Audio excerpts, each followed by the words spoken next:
Welcome to the newest episode of Beyond the Fame with Jason Fraley. I'm your host, Jason Fraley, picking the brains of the top filmmakers, musicians, and artists of our time. Happy 70th birthday today to Marky Ramone, drummer of the pioneering punk rock band The Ramones. He joined me and my colleague Neil Augenstein in 2015 to promote the release of his new book, Punk Rock Blitzkrieg, My Life as a Ramone.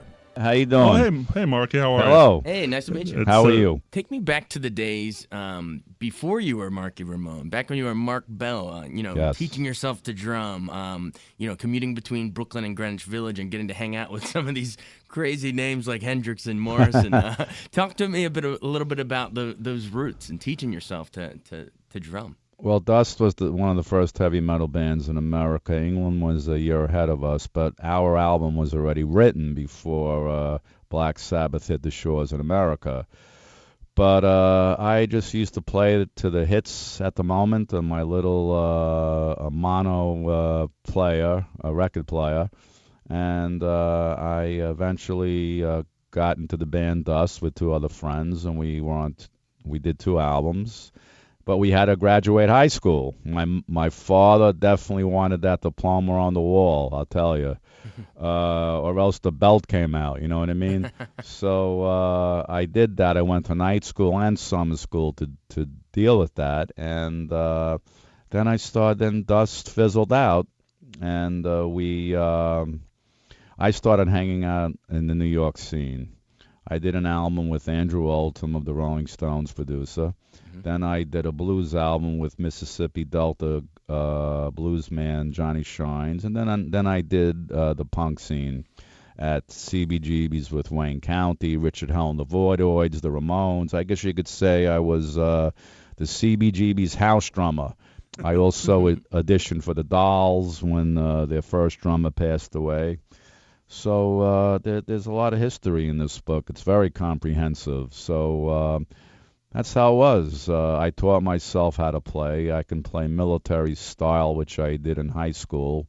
That's just a snare drum around your neck, and you're doing, these military roles. I always liked marching drums, so that was one of the better courses that I had in high school. And that was basically it. Tell me a little bit about the new book. Well, it's a book that took 5 years to make, and it very comprehensive. There's 400 pages in it, and it's my time and life in the music business, not just the Ramones, but other things I did before that. I did 5 albums before I joined the Ramones, and what happened after Ramones retired.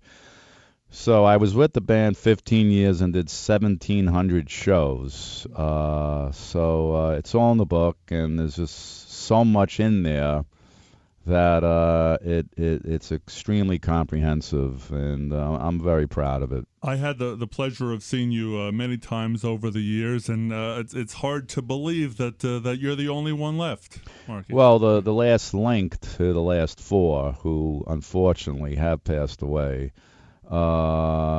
Cancer is an insidious disease, and it struck them. And I feel the music's too good not to be played, and I will continue as long as it's fun.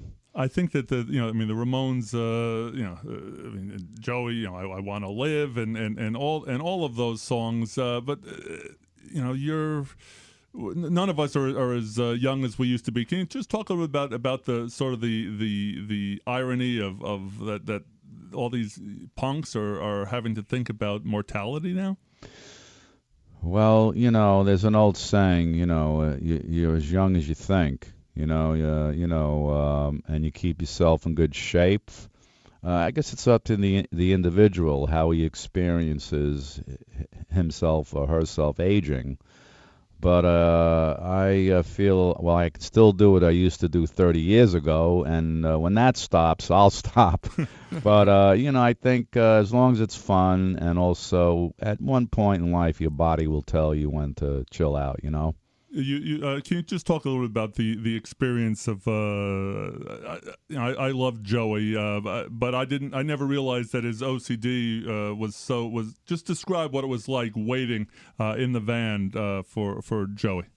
Well, we didn't know what it was then. A lot of times Johnny and Dee Dee thought that he was pulling their legs, that he was just trying to, rile them up. But no, he was inflicted with it, and eventually later on we found out what it was, and we understood it. But back then we didn't, and a lot of people are inflicted by that, unfortunately, and there are things now compared to back then that definitely can help the individual. I'm not sure what it is, but there is medication out there, and he would have to touch a curb, then go back and touch it, go back and touch the curb, come back and go touch it again.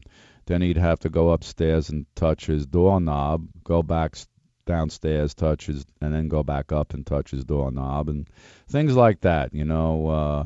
So stuff like that you really can't make up. It is a disease, a sickness, but later on, we knew about it and we understood it and treated the situation more sympathetically. Okay. Wow. One of the ironies I think that Jason wants to talk about is that you guys started it all for the most part, and yet there were other bands that maybe have made have gotten richer than you folks. Jason, you. Yeah, I just wanted to ask you, in terms of today's music, if I don't know how much you stay up on the scene, but what bands do you hear, echoing your legacy? None.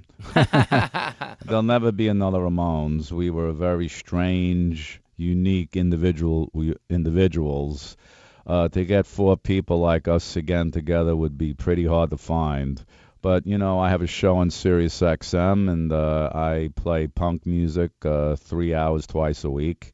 And I get to hear a lot of new stuff. You just got to keep your ears open. And I don't particularly just stick to one genre of music when I listen alone to what I like to listen to. I have a pretty big library of what I like to listen to also.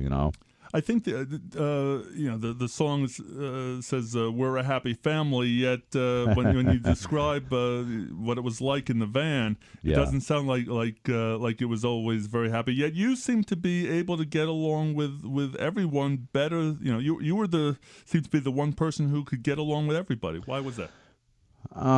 Maybe my personality. Maybe I wanted them to get along better, and I went out of my way to be humorous and to break the tension.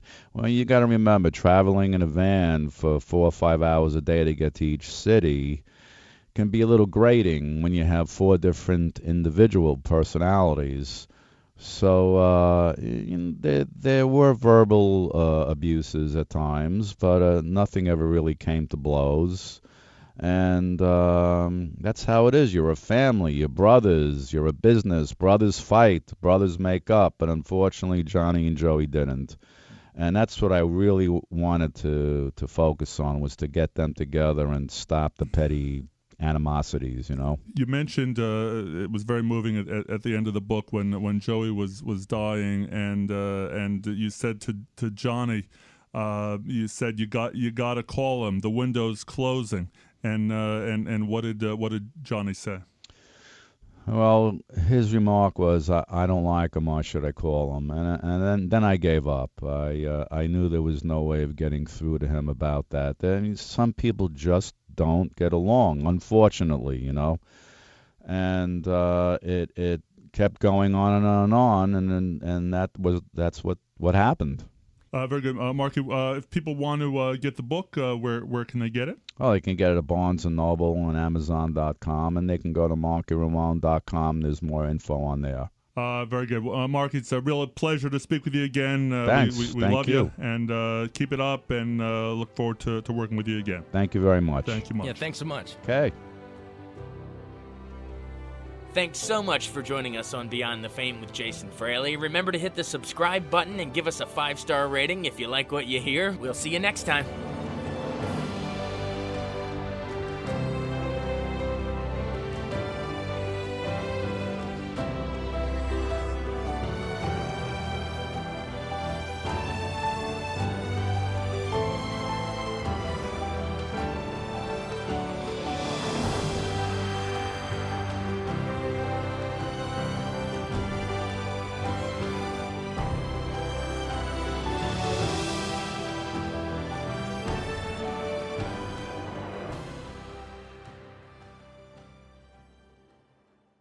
I wanted to take a second to tell you about an app I really enjoy. Living in the DC area is great, and Podcast DC gathers all of the local shows that I like all in one local app. Health, sports, local news, politics, and so much more. Podcast DC is the new local app with hundreds of DC area podcasts to choose from. I can earn exciting rewards just for listening and share the podcasts I love instantly. Available in the App Store or in Google Play, listen local with Podcast DC.